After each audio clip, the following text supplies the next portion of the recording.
الحمد لله الذي تجري بأمره المقادير. أعوذ بالله من الشيطان الرجيم. إن الله وملائكته يصلون على النبي يا أيها الذين آمنوا صلوا عليه وسلموا تسليما. اللهم صل على محمد وعلى آل محمد.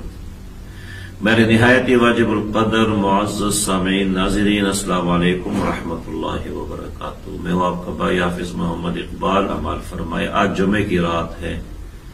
حضور آقا صلی اللہ علیہ وسلم نے فرمایا کہ روشن دن اور روشن رات میں مجھ پر کثرت سے درود شریف بھیجا کرو. روشن دن میں، روشن رات میں. روشن رات سے مراد جمعے کی رات ہے اور روشن دن سے مراد جمعے کا دن ہے. درود شریف پڑھنا کوئی عام عبادت نہیں ہے. اللہ رب العزت نے بندوں پر عبادات فرض کی. روزہ فرض ہے، زکوٰۃ فرض ہے، حج فرض ہے. کسی فریضے کے بارے میں یہ نہیں فرمایا کہ میں بھی یہ کام کرتا ہوں تم بھی کرو، میں بھی نماز پڑھتا ہوں تم بھی نماز پڑھو، میں بھی روزہ رکھتا ہوں تم بھی روزہ رکھو، بلکہ صرف درود شریف کے بارے میں فرمایا ان اللہ وملائکتہ یصلون علی النبی. میں اور میرے فرشتے آقا صلی اللہ علیہ وسلم پر درود بھیجتے ہیں.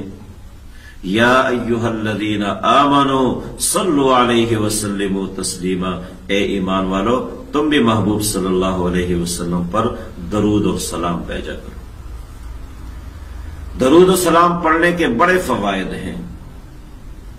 جب کوئی بندہ دنیا کی کسی کونے میں درود پڑھتا ہے، سلام پڑھتا ہے، فرشتے اس درود اور سلام کو اس دربار میں پہنچاتے ہیں.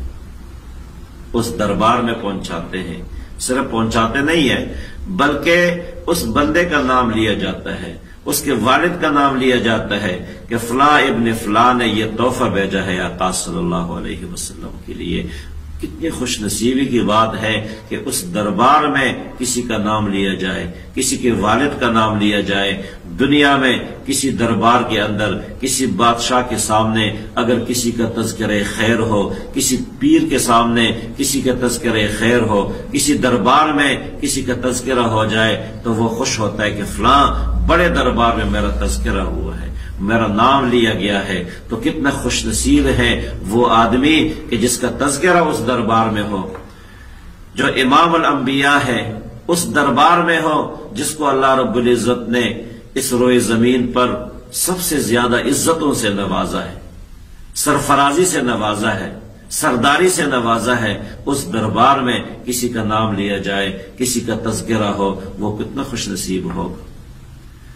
اور درود شریف کی برکت سے اللہ رب العزت سارے غموں کو دور فرما لیتے ہیں. کسی پر مصیبت آ جائے، کسی دربار میں جانے کی ضرورت نہیں.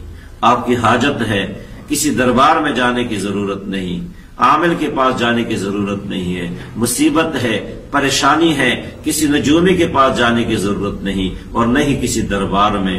آپ درود اور سلام کا تحفہ اس دربار پہ بھیجیں. اس دربار پہ جب آپ کا نام لیا جائے گا، آپ کے والد کا نام لیا جائے گا، پھر کسی اور دربار پر جانے کی ضرورت نہیں پڑے گی، کسی نجومی کے پاس جانے کی ضرورت نہیں پڑے گی، اور کسی عامل کے پاس جانے کی ضرورت نہیں پڑے گی. آقا صلی اللہ علیہ وسلم کے پاس ایک صحابی آئے، عرض کی اللہ کے رسول میں اپنے معمولات بنانا چاہتا ہوں عبادت کے لیے، فرائض کے علاوہ جو میرے وظائف ہیں اس کے لیے میں کوئی ٹائم متعین کرنا چاہتا ہوں، وقت متعین کرنا چاہتا ہوں، تو ان اوقات میں درود شریف کو کتنا وقت دے دوں؟ فرمایا کہ 1/3 دے دوں. آقا صلی اللہ علیہ وسلم فرمایا اگر زیادہ کرو تو اور بہتر ہوگا.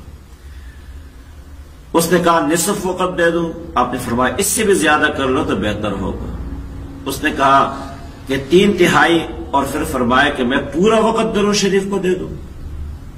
یعنی جو میں نے معمولات ترتیب دینی ہے وظائف کے لیے اور دیگر اعمال کے لیے، اس میں اگر پورا وقت درود شریف کو دے دوں، باقی اعمال باقی وظائف کو چھوڑ دوں، تو آقا صلی اللہ علیہ وسلم نے فرمایا اگر آپ ایسے کریں گے تو یہ درود شریف پڑھنا تیرے لیے تمام غموں سے دوری کا ذریعہ ہے. تمام غموں سے اور فکروں سے آزادی کا ذریعہ ہے۔ تو اس لیے اگر کوئی غم ہے، کوئی فکر ہے، کوئی تکلیف ہے، کوئی مشقت ہے، تو آپ اس دربار پہ درود اور سلام کا تحفہ بھیجیں۔ اس دربار پہ جب درود و سلام کا تحفہ جائے گا، سارے غم ختم ہو جائیں گے۔ اگر آپ کے کام ہے، راستے بند ہیں، دروازے بند ہیں، آپ درود شریف کو اپنا معمول بنا لیں، راستے کشادہ ہو جائیں گے، بند دروازے آپ کے لیے کھل جائیں گے۔ آپ فکر مند ہیں، بے سکونی ہے، آپ درود شریف کو اپنا معمول بنا لیں، بے سکونی ختم ہو جائے گی۔ اور سب سے بڑا فائدہ دنیا میں یہ بھی ہے کہ درود شریف پڑھنے والے کو اللہ رب العزت آقا صلی اللہ علیہ وسلم کی زیارت کراتے ہیں، خواب میں زیارت۔ اور کسی بندے کو خواب میں آقا صلی اللہ علیہ وسلم کی زیارت ہو جائے تو حضور آقا صلی اللہ علیہ وسلم نے فرمایا کہ جس نے مجھے دیکھا اس نے یقیناً مجھے ہی دیکھ لیا ہے، کیونکہ میری صورت میں شیطان نہیں آ سکتا۔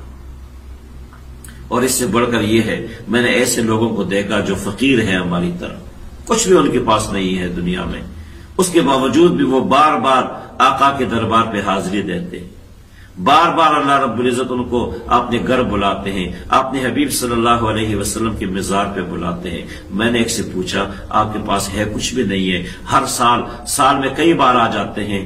تو اس نے مجھے بتایا کہ میں تو درود شریف پڑھتا ہوں، درود شریف کو اپنا معمول بنا دیا ہے۔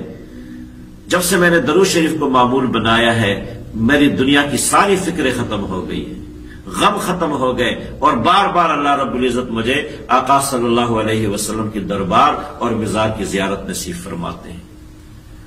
یہ تو دنیا کے فوائد ہیں۔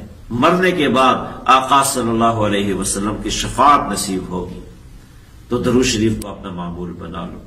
آج جمعے کی رات ہے، جمعے کی رات کثرت سے درود شریف کو معمول بنا، ویسے تو پوری زندگی کا معمول بنائے۔ روزانہ ایک وقت ایسے متعین کر لے کہ جس میں انسان پہلے توبہ استغفار کر لے، اپنے کانوں کو بھی گناہوں سے پاک کر لے، زبان سے بھی پاک کر لے، ظاہر کو بھی پاک کر لے، باطن کو بھی پاک کر لے، خوشبو لگا لے، باوضو ہو کر قبلہ رخ ہو کر درود شریف کو اپنا معمول بنا لے۔ 10 بار پڑھے اہتمام کے ساتھ، 20 بار پڑھے، 500 بار پڑھے۔ اگر آپ صلی اللہ علیہ وسلم پڑھتے ہیں، صلی اللہ علیہ وسلم، یہ مکمل درود بھی ہے اور سلام بھی ہے۔ اس جملے میں صلی اللہ علیہ وآلہ وسلم میں مکمل درود بھی ہے اور سلام بھی ہے۔ تو صلی اللہ علیہ وآلہ وسلم آدھے گھنٹے میں، 25 منٹ میں، 15 منٹ میں انسان 500 مرتبہ پڑھ سکتا ہے۔ اور ایک مرتبہ درود اور سلام پڑھنے پر کم سے کم 40 فوائد ہے، کم سے کم 40 فوائد درود پر اور 40 فوائد سلام پر۔ یہ 80 فوائد ہو گئے صلی اللہ علیہ وآلہ وسلم پڑھنے میں۔ 10 نیکیاں لکھی جاتی ہیں، 10 رحمتوں کا نزول ہوتا ہے، 10 گناہ معاف ہوتے ہیں اور 10 درجات کی بلندی ہوتی ہے۔ تو 40 فوائد درود پر اور 40 سلام پر، اور یہ کم سے کم ہے، یہ کم سے کم ہے۔ اللہ رب العزت کسی پر رحمت کا نزول فرمائے، ایک رحمت پوری کائنات کے لیے کافی ہے، اور ایک مرتبہ درود اور سلام پڑھنے پر اللہ رب العزت 10 رحمتوں کا نزول فرماتے ہیں۔ کتنی بڑی سعادت کی بات ہے۔ تو اپنے معمول میں، روزمرہ کے معمول میں درود شریف کو شامل کریں، انشاءاللہ العزیز بڑا فائدہ ہوگا۔ اسی طرح روزمرہ کے معمولات جو آپ کے ہفتہ وار معمولات ہیں، اس میں پیر کے دن روزے کو بھی شامل کر لیں، پیر کے دن روزے کو بھی شامل کر لیں، جمعرات کے دن روزے کو بھی شامل کر لیں۔ حضور آقا صلی اللہ علیہ وسلم کا یہ معمول تھا، یہ سنت ہے، اور آپ نے فرمایا کہ جمعرات کے دن اور پیر کے دن اعمال پیش ہوتے ہیں، اور میں یہ چاہتا ہوں کہ میرے اعمال اس حال میں پیش ہوں کہ میں روزے سے ہوں، کیونکہ روزے کی حالت اللہ رب العزت کو بہت زیادہ پسند ہے۔ تو جمعے کی رات اور جمعے کے دن کے معمولات میں ایک تو درود شریف ہے، اور دوسرا معمول سورۃ الکاف ہے۔ سورۃ الکاف پڑھنے والے کو اللہ رب العزت بہت نوازتے ہیں، ایک جمعے سے لے کے دوسرے جمعے تک ان کے لیے حفاظت کا ذریعہ ہے، نور کا ذریعہ ہے۔ تو سورۃ الکاف پڑھنا بھی مشکل نہیں ہے۔ اور تیسرا عمل جمعے کا دن جب عصر کی نماز ہم پڑھتے ہیں، جگہ چھوڑنے سے پہلے یہ درود شریف اللہم صلی علی محمد النبی الامی وعلی آلہ وسلم تسلیما 80 مرتبہ پڑھ لے تو اس بندے کے 80 سال کے گناہ معاف ہو جاتے ہیں، 80 سال کی نیکیاں اس کے لیے لکھی جاتی ہیں۔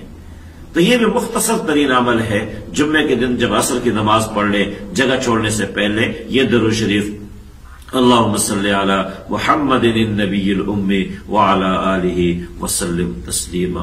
تو یہ ہم اپنے معمولات میں شامل کر لیں، یہ جمعے کے دن کے معمولات ہیں، ہفتہ وار معمولات بھی بنا لیں، روزمرہ کے معمولات بھی بنا لیں۔ انشاءاللہ العزیز جتنے ہم اللہ کے قریب ہوں گے ذکر کے ذریعے، اللہ کے قریب ہوں گے سجدوں کے ذریعے، اللہ کے قریب ہوں گے درود شریف کے ذریعے، تو اللہ رب العزت ہمارے اور بھی قریب ہو جائیں گے۔ اور جس بندے کو دنیا میں اللہ کا قرب حاصل ہو جائے، آقا صلی اللہ علیہ وسلم کی سنتوں پر چلنا نصیب ہو جائے، وہ کبھی ناکام نہیں ہو سکتا۔ وآخر دعوانا ان الحمد للہ رب العالمین۔ جزاکم اللہ خیر۔